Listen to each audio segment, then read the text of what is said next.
It's been 18 years, and I've actually been here for all 18 years. So I'm excited to get the sessions kicked off this morning. We have several really good talks all throughout the day, so if you're able to stay beyond the session, please do. And just some quick housekeeping items. You probably all found the registration table out there. If you have any questions throughout the day, feel free to go out there and ask my staff any questions you might have. We do have the poster session this evening, so if you're able to stay or come back, that'll be from 6 o'clock to 8 o'clock. Some light hors d'oeuvres and refreshments, and everybody's welcome to come, so please try to attend that as well. We have 50 posters this year, which is a lot of posters, a lot of student presenters as well. In terms of oral presentations, we have 46 oral presentations, so it's all day today, it's a full day tomorrow, and then a pretty full day on Friday. So if you're able to come back for those, please do. If you can't, we are live streaming everything on our YouTube channel.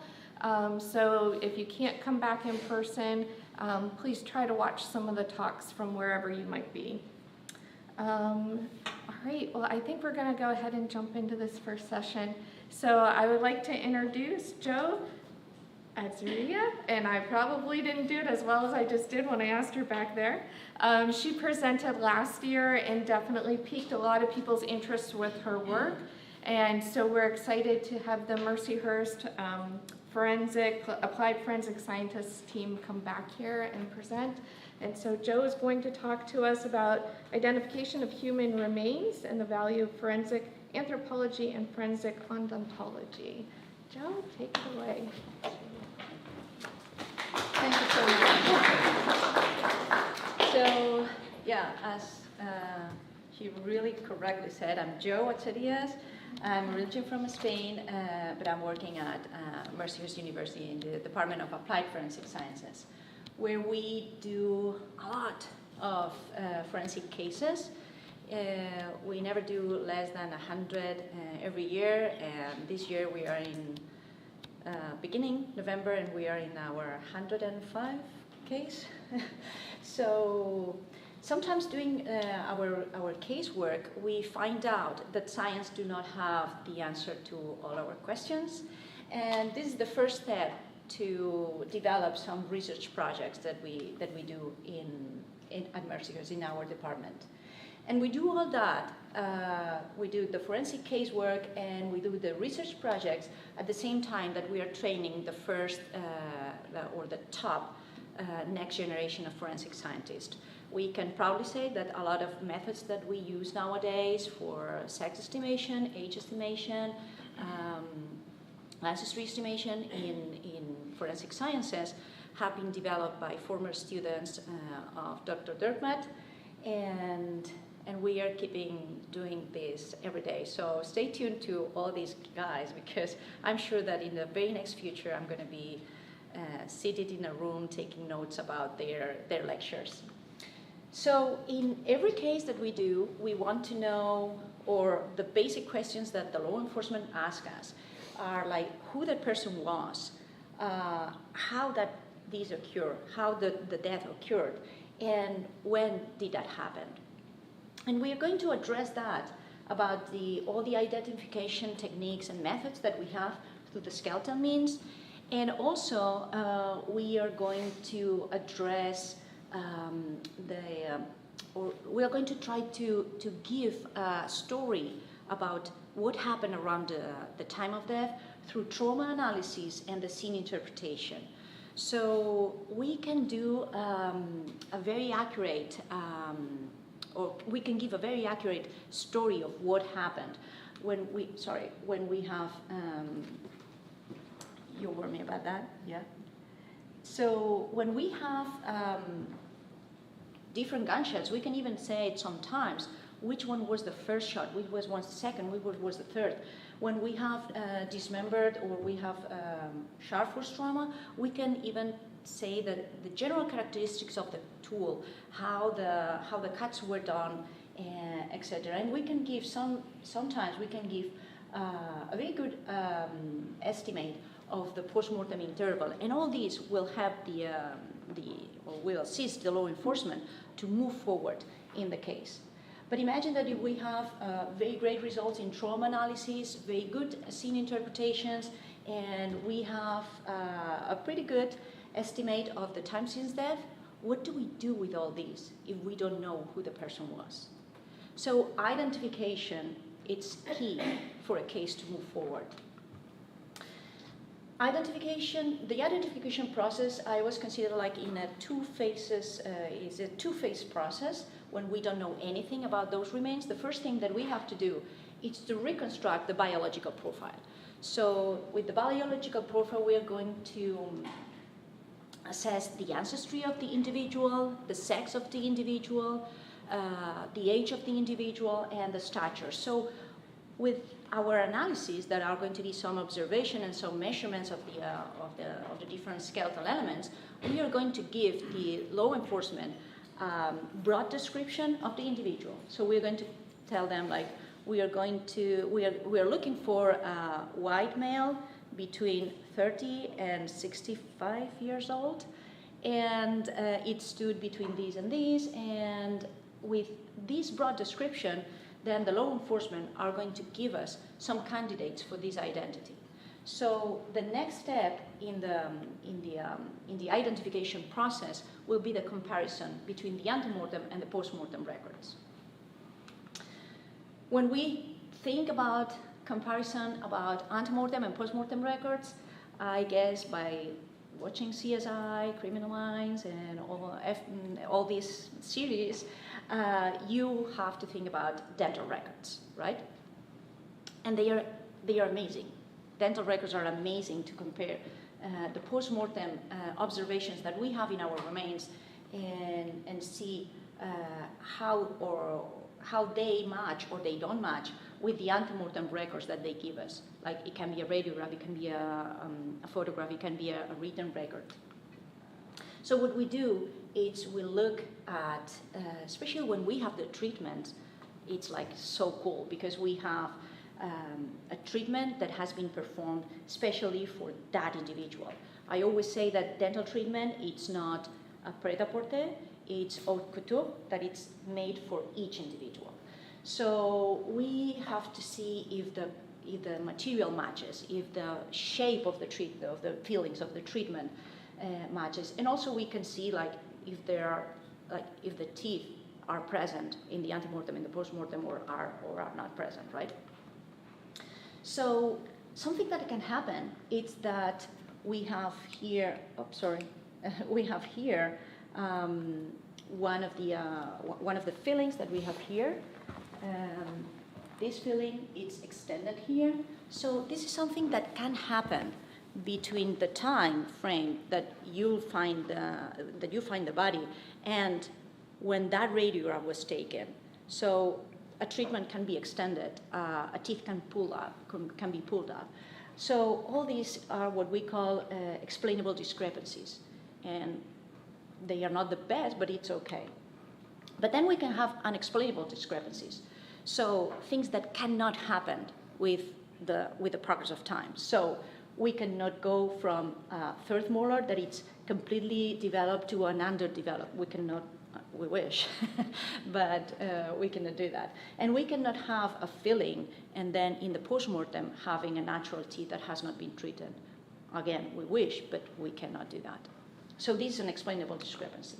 So what we do for dental comparison is having our postmortem records, the ones that are on top in the slide, and then compare them with the antemortem records that it's like, in this case, it's the radiograph that we have that we received. And what we do is see if we have a match, an explainable discrepancy, or an unexplainable discrepancy in each of the teeth that we have present in the antemortem and the postmortem. So in this case, we had over 18 features that were matching, and we have 2 explainable discrepancies, which is okay, it can happen. And we have no unexplainable discrepancies. So this is a clear positive identification. The cool thing of using dental tissues is that teeth survive to decomposition. survive to many external agents. Maybe fire can damage them, but even though when we have burn remains, we have to think about the teeth as the source of potential identification, because we can have like the frontal teeth can be damaged, but then the posterior teeth are very protected by the muscle system in our cheeks and all that. The masseter is a very strong protection structure, and also by the tongue. So we can still have, especially in the posterior teeth, some molars that have been very well preserved. And the good news is that most of the times the filling are in the molars, so we are going to have a very good information there. And I always say that just looking at oral cavity, we have 32 teeth, and each teeth has 5 surfaces. So we have the front, so the anterior, the posterior, the 2 sides, and the one that it's like chewing, like it's the incisor or the occlusal surface. So just looking at an oral cavity, we can have 160 surfaces where we can find a filling, we can have an accessory cusp, something that can be assisting in the identification. And if we do a dental radiograph, then we have the shape of the roots, the trabecular pattern. We have a lot of information just in one oral cavity. And this is a case that we had 3 years ago, I think, 2 years ago. And so we found these remains, and this is the cranium. This is the remains at the scene. This is the cranium. And when I saw the dentition, the first thing that I saw is like, there's not a lot of treatment here. So let's see what antemortem do we get. And this is the antemortem that we got. So if we see here, there is a deciduous tooth here that, sorry, I cannot point, but there's a deciduous tooth here that should be rechanged by the permanent one, and never did. And when I saw the antemortem dental record, I saw that this molar here, it was a deciduous one and had nobody there. So the premolar, the permanent premolar never formed, and that's why this deciduous tooth was there. So this is very individualistic, but is it individualistic enough to say that person is this person? No, I wouldn't sleep very comfortable that night if I would do so. But what we did is to compare the anatomical features, several anatomical features. So how is the shape of this angle of the mandible? How is the way of the path of this inferior alveolar nerve? Where is the outlet of this nerve that you can see here located in respect of the teeth? What's the shape of the crowns? What's the shape of the roots? And the combination of all that gave us a positive identification.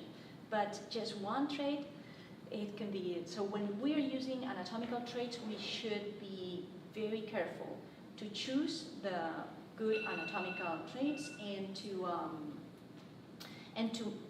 whenever we can, make a combination of them. This is about teeth, but what about bones? Our skeletons are different as well. So we have some skeletal variation that can be explained because of sexual dimorphism, age, but we have like skeletal variation. So we can have like, this is the bone that we have here, that's the sternum, and different people have different shapes. So they have different shapes of this top part of the manubrium. Some people have it fused to the body of the sternum. Some people have not it very fused. And the body of the sternum can have like very different shapes. Some people have like a foramen, a hole in it, and that's fine. It happens in the best families. It's not a condition. It's just variation. And also the shape of the xiphoid process, that this bottom part here can be very different in between individuals. So we have to choose wisely which anatomical variation to choose. So frontal sinus work very well, and we can identify people by the shape of the frontal sinus. And also we can have antemortem skeletal trauma. So we can have a fracture, and this fracture can heal. And sometimes the shape of the callus can be enough. But better than this, sometimes we have surgical devices. When we see surgical devices, and this is a case that we had some time ago, we can have some numbers, and we have some logos that we can locate, and then we can identify the person that is wearing this device. But not all the antemortem devices are identified, like the screws, the pins, and several things. We don't have any number. And then this is the last case that I wanted to show you. So we had dentures. We have dentition. In the dentition, we had some fillings. So I thought, like, oh, maybe we can identify him by dental. No antemortem dental record were provided. So we saw that we had a fracture, a heel fracture, an antemortem fracture in the nose, in the nasal bones. We didn't have any antemortem records of it. And we had some fractures in the foot, in the ankles. So what we did is we could have the antemortem radiographs of the ankle, okay? And what we did is to mimic the radiograph and mimic the picture, and then to, as we did in the dental identification case with anatomical features, we did exactly the same thing here, but that was the foot, right? And the trabecular pattern, especially the lipping here, everything, that it's like quite individualistic match. But just one of these traits wouldn't be enough, but the combination of them really helping the identification. So for my final thoughts, I will ask you to remember that the identification of the remains is key for any forensic case to move forward and be solved. Like the vast majority of the cases that remain as cold cases are because we don't have the identification of the individual. And this is important for the investigation of the case, as we said, but also for the closure of the families. So I used to say that we don't bring closure, we just assist a bit in the process of closure. And also legal processes, you cannot remarry if you cannot have an inheritance, or there are some legal processes that need to have a death certificate. And we are going to use antemortem trauma and treatment and anatomical variation, but keep in mind, choose wisely your anatomical variations that you are going to use. You have to have some experience to know which are the more individualistic and which are the less individualistic. So the more individualistic will be like the ones that are like very, very less, very infrequent to see in the population. And I hope I could tell you what's behind the science in our work, in our daily work. And if you have any questions, please feel free to ask me.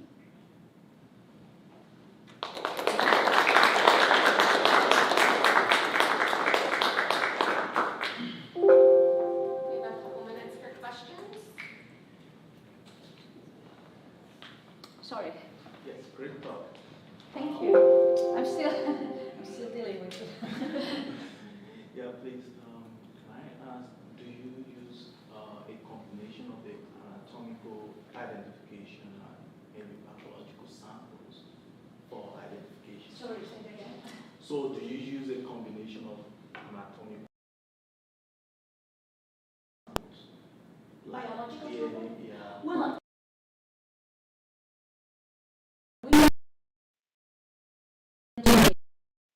a dental positive identification or fingerprints, we don't need anything else. We don't need to. So if I have someone that is identified by the fingerprints, I'll do all the dental radiographs, I'll do all the dental pictures, but I'm not going to write a dental report, because those three are the main identifiers. So if you have one of them, you don't need the other one. So basically, if you have dental, don't spend your money on doing DNA. But if you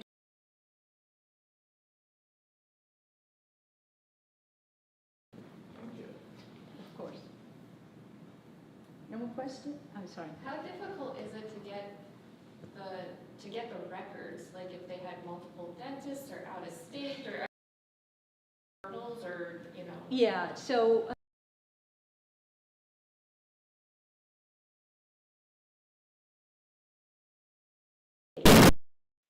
never. So actually the burn remains, and it was 2 weeks before. That's the closest one. It can happen.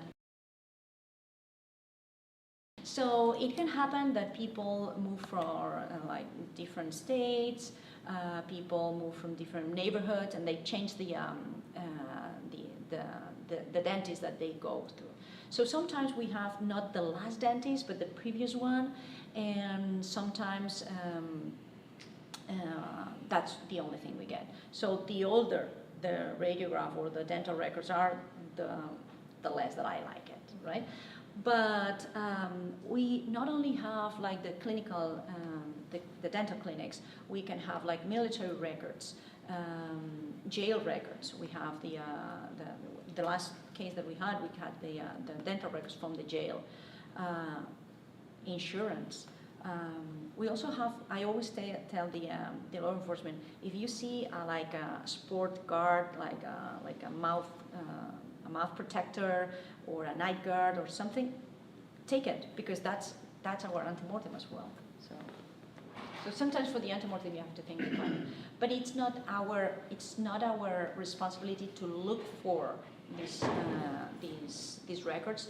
Generally, it's the law enforcement that do that.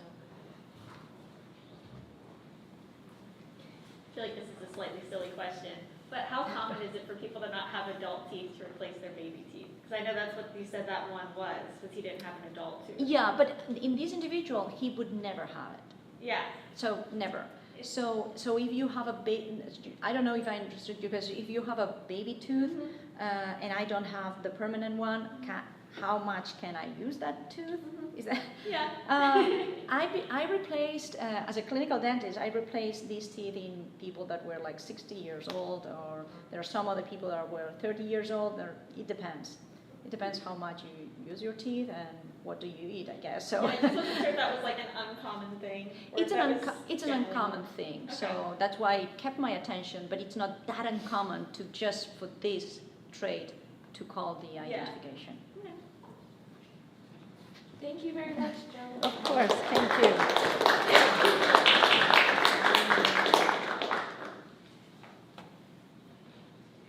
Mm-hmm. Thank you. Oh, you had it already. You had it already. Oh, sorry. Oh, no, that's fine.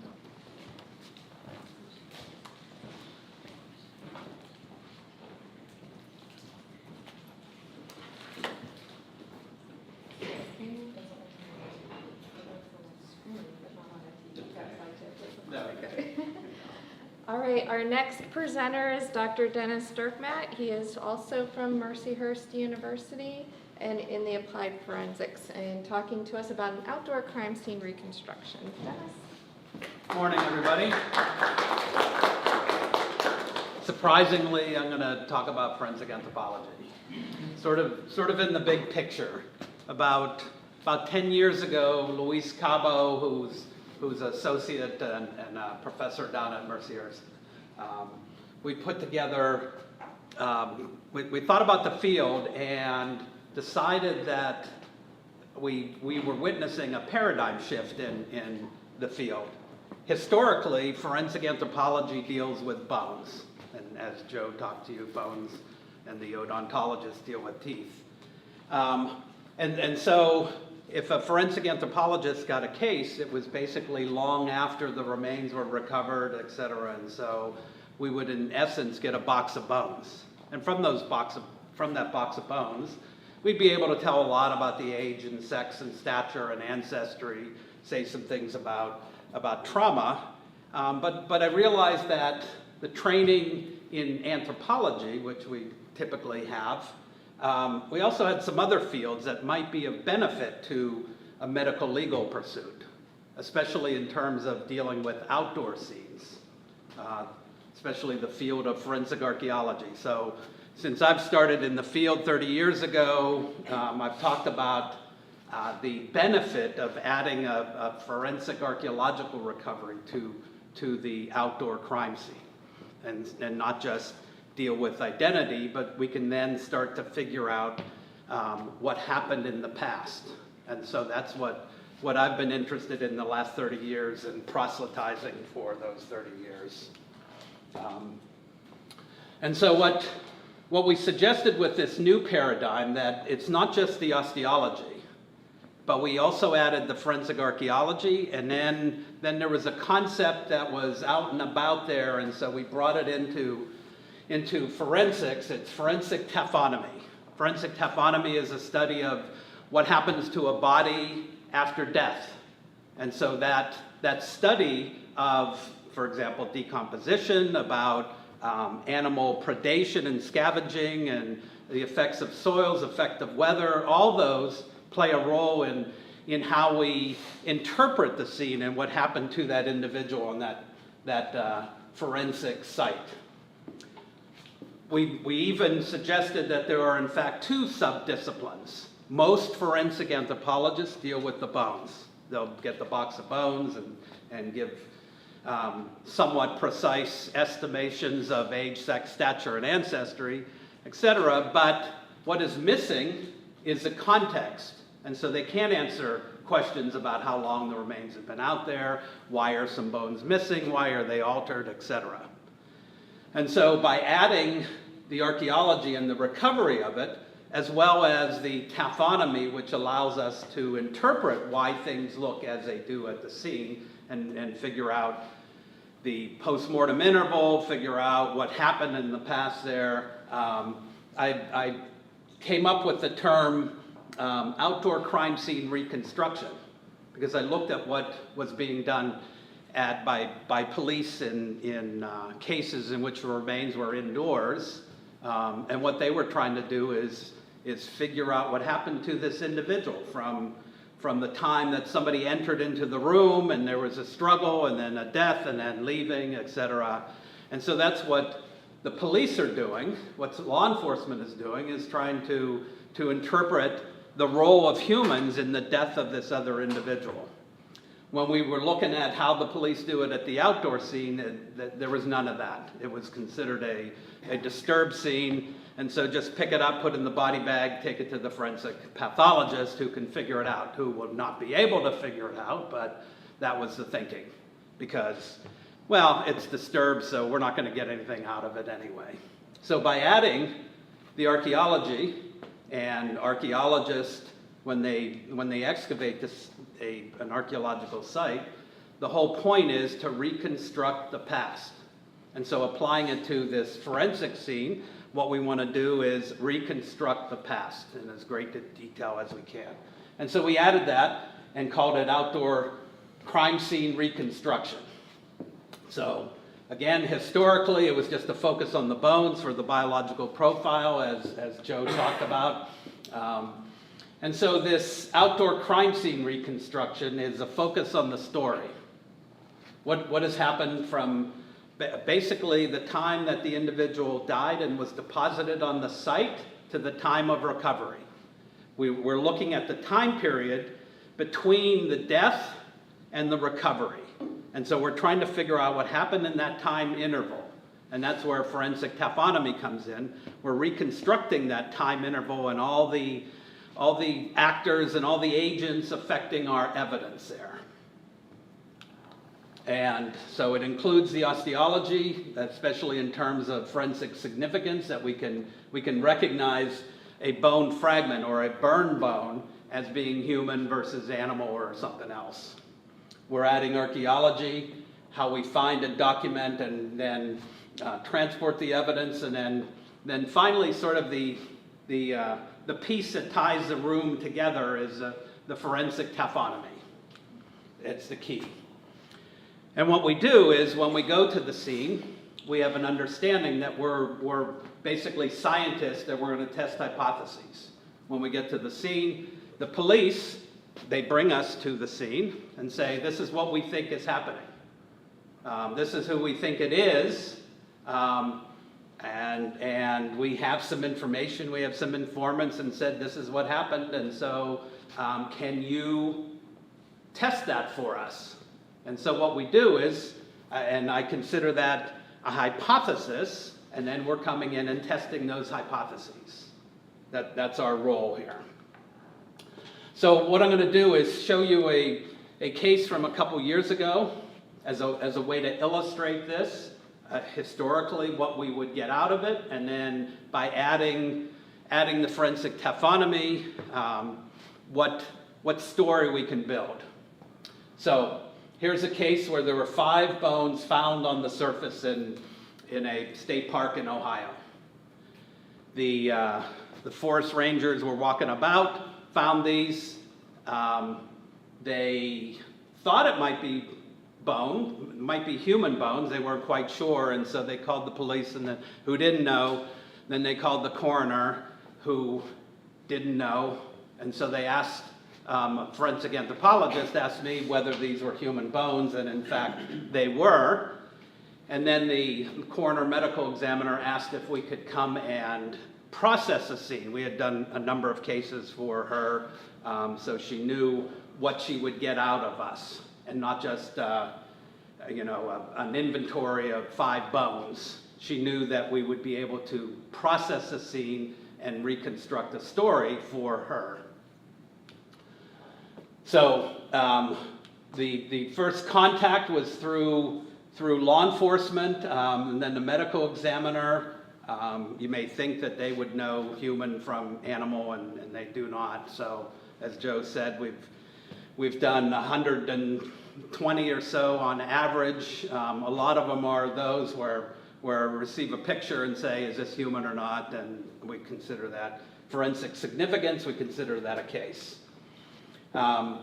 So for law enforcement, a typical processing of this, if we were not involved, and what usually goes on throughout the rest of the country is that the law enforcement would take some pictures and then collect it. And so they would look around and wouldn't find anything else. And so the whole case would hinge on these 5 bones. And so it would go to the forensic pathologist. She would look at it, said, yeah, they're human, but there's no soft tissue. What am I going to get out of it? So they would send it to us. And then we'd be able to say, well, it's an adult, it appears robust, so it's a male. We could probably get something about stature, but that's about it. We don't see any damaged bones or perimortem trauma, etc. So that would be the extent of what we know about this individual. We would have no idea how they died. We would have no idea how long ago they were deposited there. The fact that we don't have the whole body, the assumption, the default assumption, is that animals dragged it away. I hear that all the time, said, why don't we have them all? Well, animals took it away. It's nice and convenient. But in reality, just as an aside from my experience, the animals do not. Almost 100% of our cases, body out in the woods, 5 years later, we'll be able to find probably 90% of the remains, and oftentimes it's still in relative anatomical position. So that assumption is wrong. So they have no idea of cause and manner of death. So the theory, the hypotheses in this case for these individuals is that they looked in their records and there was a car parked outside of the park about 2 miles away about 11 years ago. That person has never turned up. And so that's the only missing person in the area, and so the assumption is that it's probably this guy. So we'll start with that, and that's a hypothesis that we will test eventually, try to get a positive ID. But what we determined it was human, And again, that assumption is that the rest of it was scattered. We're going to have to look miles and miles away, or it's totally gone, and that's not the case. We know that they're going to be in the area. So, but from those bones, we can see they're devoid of tissue. There's a little bit of the fact that there's no tissue usually takes about 2 years. The fact that it's a little sun bleached, the fact that it's a little eroded, probably takes about 10 years from our anecdotal research there. So it seems pretty old, but we don't have a whole lot of information. But what we're going to do is a forensic archaeological recovery, which includes clearing the area, denuding it of the vegetation so that we can see the surface and see if there's any other evidence, and predicting ahead of time that a good bit of the body will be there somewhere. Just as a preview, most of the rest of the body was there. So we conducted a forensic archaeological recovery. The first step is the denuding process to find hidden bones. And you can see in this picture, the bones in the background there, over here. And then of note, there's this rotting log. This tree fell sometime in the past, and it probably fell a while ago. So as part of our reconstruction of it, we have to have some idea of maybe how long would it take for a log to decompose like that. You know, even though we're anthropologists and we deal with the bones, now that we're attempting to reconstruct the history, we need to know some more about botany, about entomology, et cetera, et cetera. And so we're sort of expanding our skill set, or our expected skill set. So we have this rotting log here, and then right in the foreground, right behind that log is a bush here that was determined by one of the park rangers, was a honeysuckle bush, a pretty big one here. But if we take a look at it, it's at some point it looks like the tree fell onto this honeysuckle bush. So normally, what does that matter? Well, it matters because in this case, that honeysuckle bush, that tree fell on these remains. Because as we conducted the archaeological recovery here, we're starting to find some remains in the area, in the vicinity of that fallen tree. In fact, as we cleared, we found a wallet. We found a cell phone. And so as an initial test of that hypothesis of who it is, said, yes, it is that person who disappeared 11 years ago. That's not proof positive, but that's a pretty good clue. And you can see that the fallen tree and the honeysuckle bush, which we cut down here, is pretty close proximity to the pelvis, etc. So as we were removing the leaf litter, I mean, all of this stuff was hidden, so the leaf litter tells us that it's been there at least a year or a couple years, etc. So it's part of the stratigraphic profile that we examined. So right under there, there's that tree that fell, but there's also some of the honeysuckle under there, some of the branches that the tree fell on. So they were crushed under there, and then underneath that is evidence of a jacket of this individual that you can see. Okay, so just from this picture, we have a stratigraphic profile. If we can figure out sort of when that tree fell, that'll give us another key to our sequence here of what happened. As we were uncovering this, one of the park rangers said, "Oh, okay, this is what it looks like. It looks like he was standing there and this tree fell and killed him there." So that was a hypothesis that was presented, and said, that's pretty unlucky.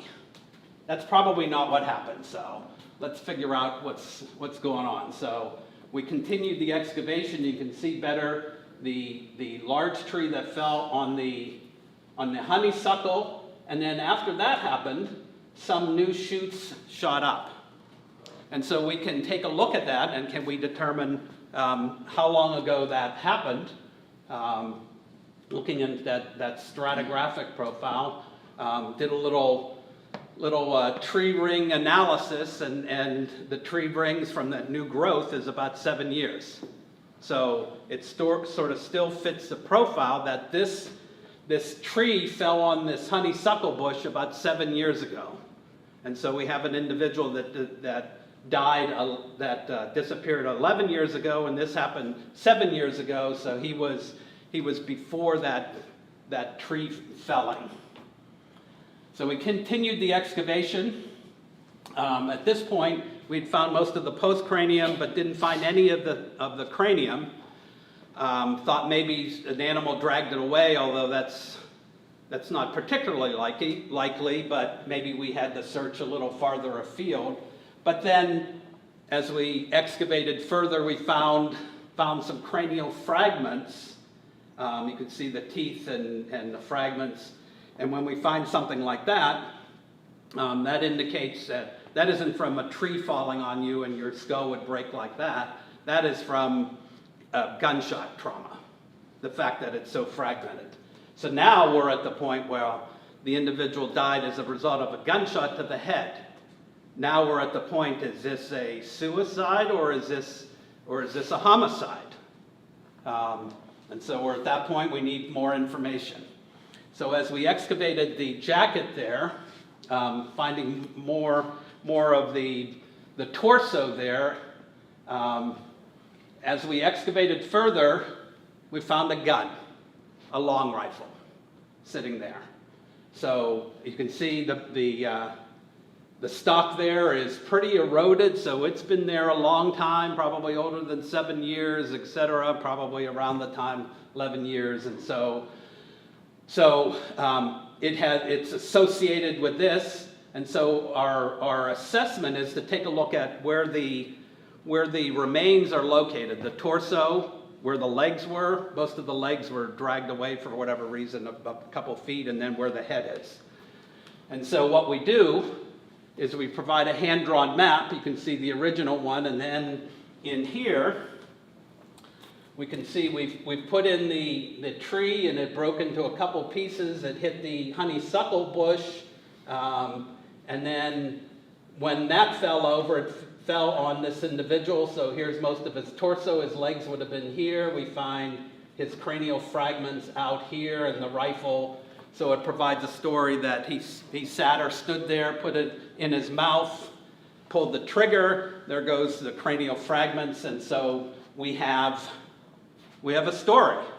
And so this is pretty clearly a suicide. Here's more of the details there.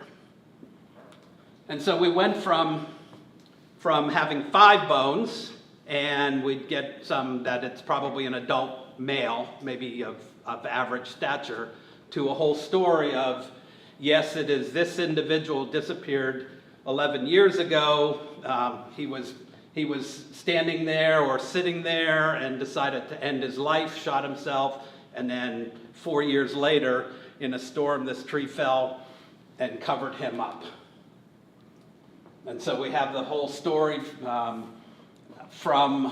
and you can see some of we started off with 5 bones, and you can see that we ended up with 95% of the skeleton there.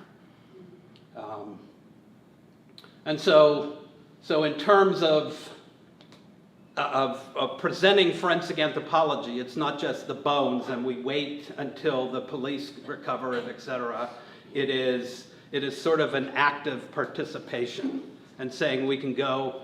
We recover the scene. We know that there's going to be a lot of information, and ultimately, for all of our cases, we have a very detailed story of what happened in the past. And so that's why I suggest that the field of forensic anthropology has changed dramatically. So in terms of research and all that, it's not just about how we decide the pisiform or anything like that. It is what do we know about moss growing on plants, on shoes, how long does that take?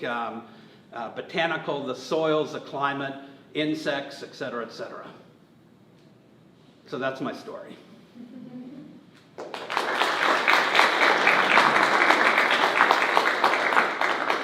for a quick question.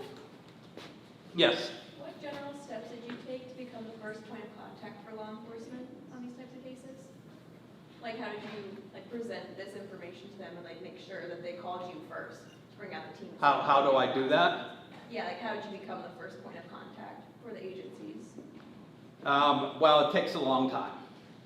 I mean, it's like, is there a cop sitting in the audience here from Mill Creek and say, oh, we just got a case. The first time, as I was talking about this, I was speaking to a coroner's convention, and there was a Pennsylvania State Police investigator there, said, oh, we're going to be doing a case next week, can you help out?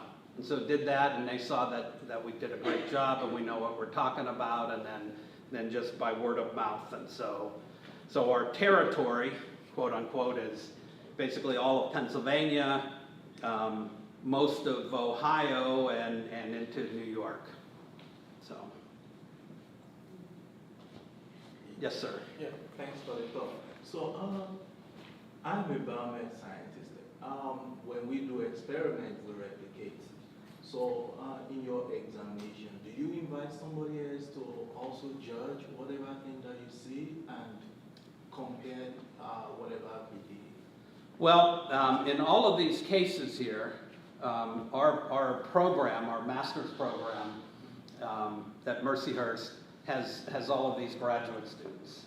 And so during all of these incidents, the graduate students go through the remains, and they divide themselves up into groups, and I'm going to look at the bioprofile, or I'm going to look at the sex estimation. So a couple will do that, a couple will review it, and so there's that process, and then it goes to the faculty, and the faculty review it. We sit down with the students and say, what did you find? This is what I'm seeing, etc. And then usually once it goes through all of that, and then I'm like the last one to review it. So it goes through multiple stages there.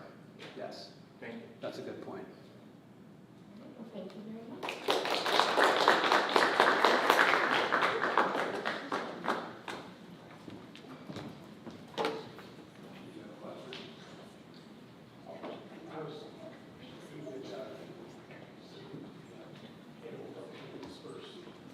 So one of the graduate students from the Mercyhurst Forensic Program actually did set up their research project in our greenhouse. So like Dennis was talking about, that idea of what happens from, the time the deceased